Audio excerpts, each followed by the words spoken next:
दोस्तों, खास कार्यक्रम महाचर्चा महासेवा के साथ में मैं आप सभी का स्वागत करता हूं। खास कार्यक्रम है, महाचर्चा होगी बजट पर। 2022 और 23 का बजट क्या होगा। निर्मला सीतारमण के पिटारे में क्या कुछ कहा आज निर्मला सीतारमण ने। लोकसभा में किस तरह से आज का बजट होगा, हमारे देश में आगे क्या चीज़ें होगी, कोरोना काल में किस तरह से संभाल के रखा है फाइनेंस मिनिस्टर निर्मला सीतारमण में, और हाउसिंग सोसाइटी और रियल एस्टेट पर किस तरह से इम्पैक्ट पड़ेगा। हमारे साथ खुद मौजूद है हाउसिंग गुरु के नाम से जाने जाने वाले सीए रमेश प्रभु जी, जो बताएंगे। महाराष्ट्र सोसाइटी वेलफेयर एसोसिएशन के अध्यक्ष हैं और प्रभु एसोसिएट के कर्ता धर्ता हैं। तमाम रियल एस्टेट से रिलेटेड सब काम इनकी टीम करती है, तो काफ़ी इम्पैक्ट होने वाला है। प्रभु सर, मैं आज आपने पूरा सुना होगा, निर्मला सीतारमण ने जिस तरह से बजट भाषण की शुरुआत जब की, तो वित्त मंत्री ने कहा कि गरीबों की भलाई और विकास डेवलपमेंट से प्रतिबद्धित बताया उन्होंने, शुरुआत में कही, और बताया कि इस साल जीडीपी का दर अनुमान 9% का रखा गया है। तो ये जो दर है, ये एक चैलेंज है सरकार के लिए, मोदी गवर्नमेंट के लिए। और कोरोना, पिछले 2 साल कोरोना और ये तीसरा साल है, तो किस तरह से राहत भरा रहेगा और किस तरह से बैलेंसिंग करके होगा ये तो ओवरऑल बजट। तो मैं यही एक इशारा दे दूं कि ज़िंदगी में ऐसा करो कि काम दोनों का चलता रहे। ज़िंदगी में ऐसा करो कि काम दोनों का चलता रहे, हवा भी चलती रहे और दिया भी जलता रहे, हवा भी चलती रहे और दिया भी जलता रहे। तो इस लाइन से आप लोग काफ़ी सारा समझ गए होंगे। लेकिन कॉरपोरेट बिजनेस, कृषि, एमएसएमई और आम और ख़ास के लिए सीतारमण जी ने क्या कुछ कहा है, इसके बारे में ओवरऑल जानेंगे। Housing Guru Ramesh Prabhu ji, please welcome sir. Thank you very much Sunil Sharma जी।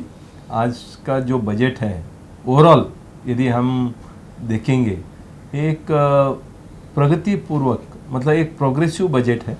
इसमें हालांकि जो मिडिल क्लास या आम आदमी जो सोचते हैं कि हमारा इनकम टैक्स का रेट बढ़ना चाहिए, मतलब जो गठित होना चाहिए, या हमारा जो लिमिट है उसको बढ़ाना चाहिए, या स्टैंडर्ड डिडक्शन को बढ़ाना चाहिए, या कुछ ऐसे भी बात हो रही थी कि वर्क होम फ्रॉम का अलाउंस होना चाहिए। ऐसे बहुत कुछ जो आशाएं लेकर मिडिल क्लास इस बजट को देख रहे थे। हालांकि ये जो बजट बनती है नॉर्मली तो एक अलग दिशा में बनती है। जो नेशनल बजट है, ये कोई एक स्टेट या लोकल अथॉरिटी या आपका घर का बजट नहीं बनती है। ये नेशनल बजट जब बनती है, नॉर्मली ये expenditure, capital expenditure oriented budget हो जाती है। तो आज जो बजट आपने पेश किया, ये पूरी तरह से कैपिटल एक्सपेंडिचर ओरिएंटेड बजट। जब भी कोई कैपिटल बजट ओरिएंटेड बजट होती है, जैसा कि एक इंफ्रास्ट्रक्चर को प्रगति देना, 5G को प्रगति देना, ये एक स्वागत कारक। ये जो बजट है, ये पूरी तरह से मैं स्वागत करता हूँ। अच्छा बजट है। हालांकि आम आदमी का जो एक्सपेक्टेशन है वो मीट नहीं हुआ है। अभी आम आदमी का एक्सपेक्टेशन, जो छोटा आदमी का, जो मिडिल क्लास का एक्सपेक्टेशन रहता है, हमारा इनकम टैक्स में किधर ना किधर कटौती हो, वो आज के बजट में हुआ नहीं। फिर भी ओवरऑल बजट अच्छा हुआ है। अभी सवाल उठता है कि डायरेक्ट टैक्स को लेकर, इनडायरेक्ट टैक्स को लेकर, या ओवरऑल बजट का एक संक्षिप्त में यदि मुझे बताना है तो क्या है। पहला जो चीज़ है, इन्होंने बताया provision for filing updated income tax returns with in 2 years from the end of relevant assessment year. अभी क्या हुआ है कि इनकम टैक्स में बहुत सारा प्रावधान इन्होंने किया है, जो जिसको हम बोलते हैं पेनल्टी प्रोविजन।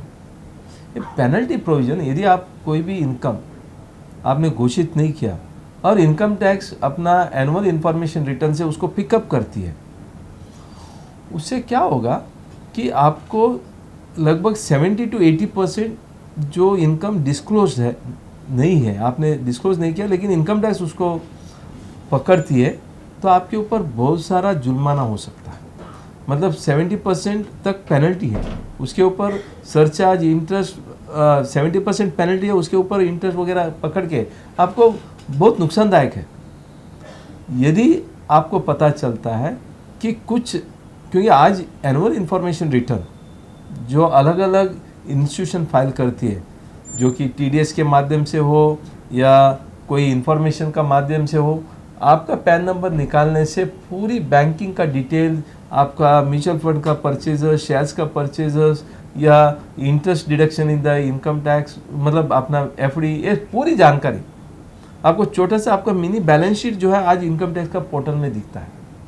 तो इसके लिए हमेशा हम यही बोलते हैं कि जितने भी एसएससी है उनको हम बोलते हैं आप इनकम टैक्स का पोर्टल में आपका इनकम का बारे में क्या इनकम टैक्स डिपार्टमेंट जानकारी रखती है उसको पहला आप कैप्चर करो, वो पूरी इनकम को आप अपना रिटर्न में घोषित करो। फिर भी कई बार आम आदमी को ये पता नहीं चलता, जैसे ही पता नहीं चलता है तो क्या होगा, कुछ ना कुछ इन्फॉर्मेशन आफ्टर 1 ईयर और 2 ईयर आपको पता चलता है कि मेरा पर्टिकुलर ईयर में कुछ इनकम छूट गई, तो फिर आप बेशक उस इनकम को रिवाइज कर सकते हैं। पहला रिवाइज रिटर्न था, अभी इन्होंने रिवाइज रिटर्न की जगह में इन्होंने नाम दिया है अपडेटेड इनकम टैक्स रिटर्न।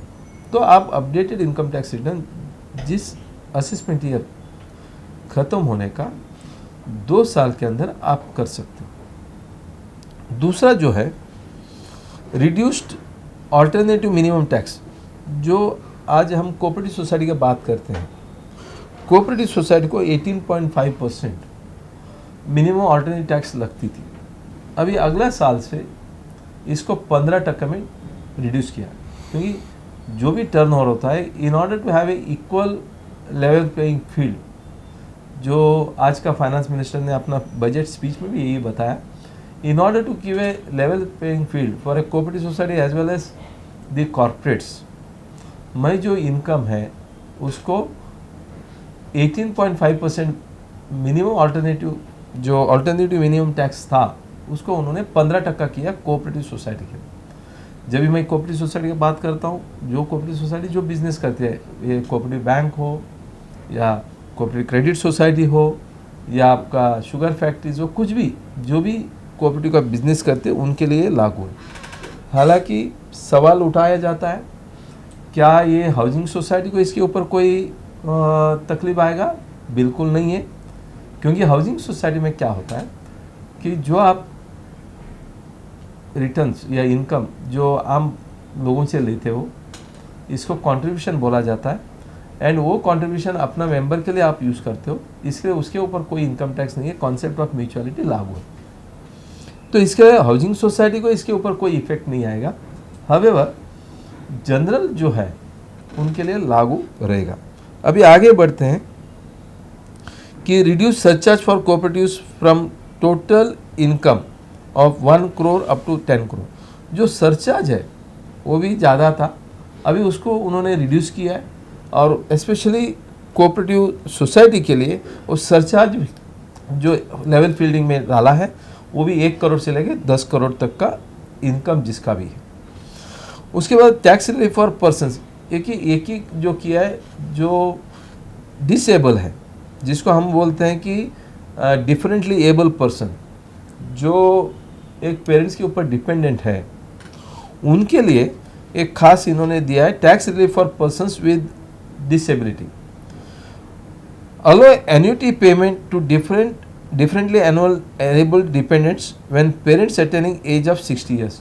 जो एन्युटी पेमेंट है वो उसके ऊपर कोई भी टैक्स नहीं लगेगा यदि जो इनका पेरेंट्स है वो पेरेंट्स का एज 60 के ऊपर हो जाता है, और उनका जो एन्युटी पेमेंट आता है जो डिपेंडेंट के लिए बनाया जाता है वो उनके इनकम में ऐड नहीं किया जाएगा।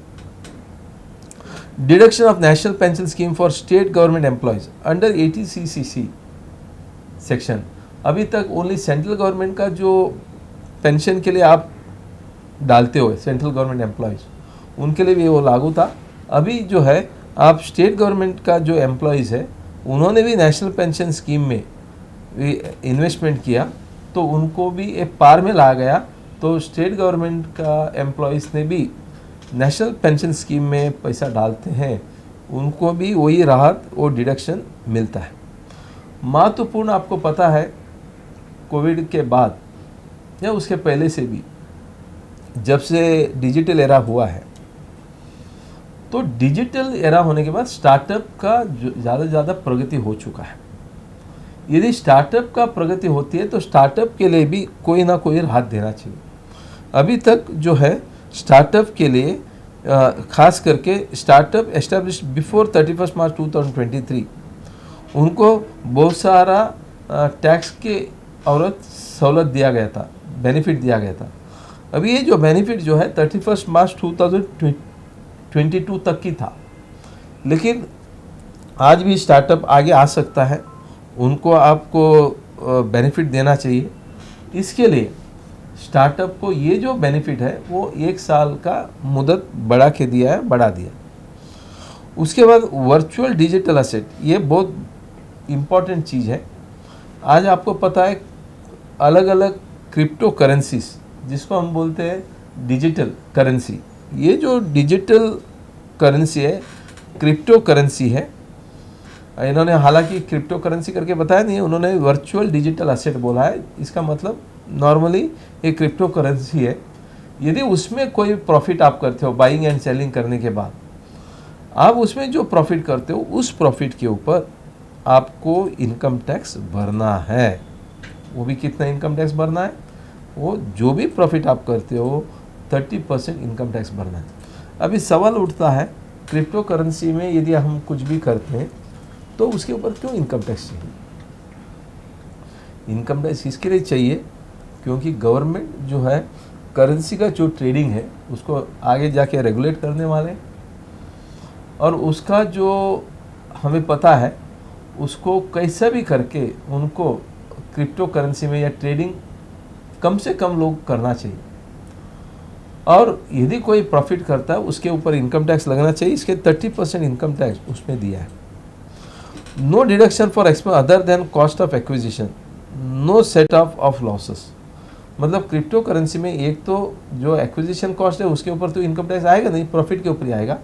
लेकिन यदि लॉस होता है, ये महत्वपूर्ण है, उसका कोई सेटअप नहीं है। मतलब आप डिजिटल करेंसी में व्यवहार करते हो, लॉस करते हो तो गया, और यदि प्रॉफिट करते हो तो उसके ऊपर 30% टैक्स।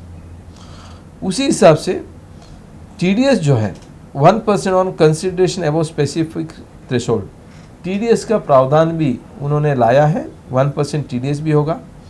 गिफ्ट भी टैक्स एट अंडर सेक्शन 56(2), यदि आप कोई भी गिफ्ट करते हो तो वो भी 56(2) सबसेक्शन क्लॉज 10 के अंतर्गत उसको भी टैक्स लगाया जाएगा, और उसमें भी टैक्स जो है इसको इनकम मान के यदि गिफ्ट देते हैं तो भी उसके ऊपर टैक्स लगेगा। No repetitive appeals for common question of law, ये महत्वपूर्ण है। कई बार क्या होता है, question of law income tax में एक बार डिसीजन हो गया, एक सेक्शन के ऊपर हो गया, तो बार बार वो अपील किया जाता है। अपील आइदर रेवेन्यू से किया जाता है या आपका एसएससी से भी किया जाता है। तो यदि क्वेश्चन ऑफ लॉ एक बार डिसाइड हो गया तो उसको रिपीटेटिव अपील फाइल नहीं किया जाएगा।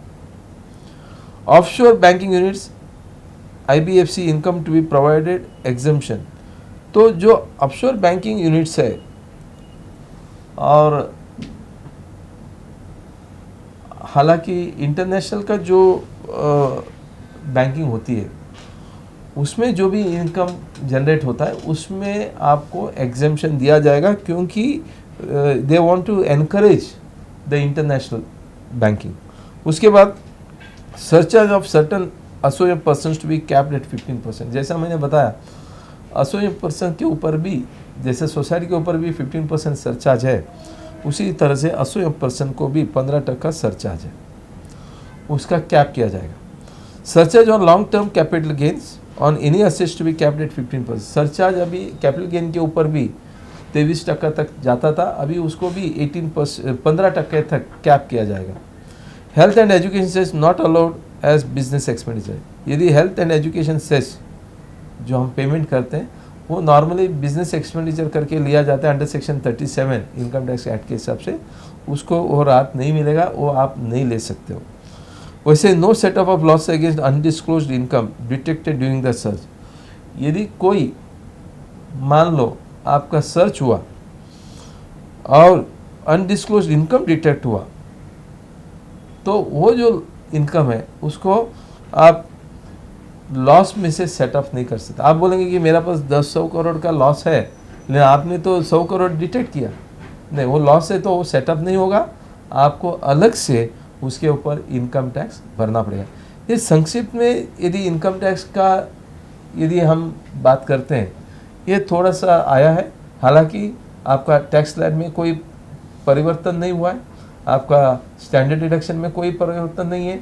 आपका महत्वपूर्ण जो चीज़ है, जो इनकम स्लैब वगैरह जो भी है वो इससे का वैसा ही, और जो भी ओल्ड स्कीम है नया स्कीम है सब का सब एज इट इज़ 1 साल तक उसको प्रलंबित किया गया, वैसे ही रखा गया। आप जो टैक्स रिटर्न असेसमेंट ईयर 21-22 को करते थे वही आपको असेसमेंट ईयर 22-23, 23-24 को भी रहेगा। तो वही होता है। और मैं आज के जो महाचर्चा में मैं प्रभु साहब को, रमेश प्रभु जी को, हाउसिंग गुरु जी को धन्यवाद बोलता हूँ। आप हमारे स्टूडियो में आए और बात की, और हमारे जो नंबर से हम शेयर कर रहे हैं स्क्रॉल में, तो आप हमारे से संपर्क कर सकते हैं या हाउसिंग गुरु रमेश प्रभु जी की टीम से यदि आपको कुछ सवाल हैं या कुछ आपको प्रोफेशनल एडवाइस चाहिए वो भी संपर्क कर सकते हैं। नमस्कार, नमस्कार, धन्यवाद। धन्यवाद।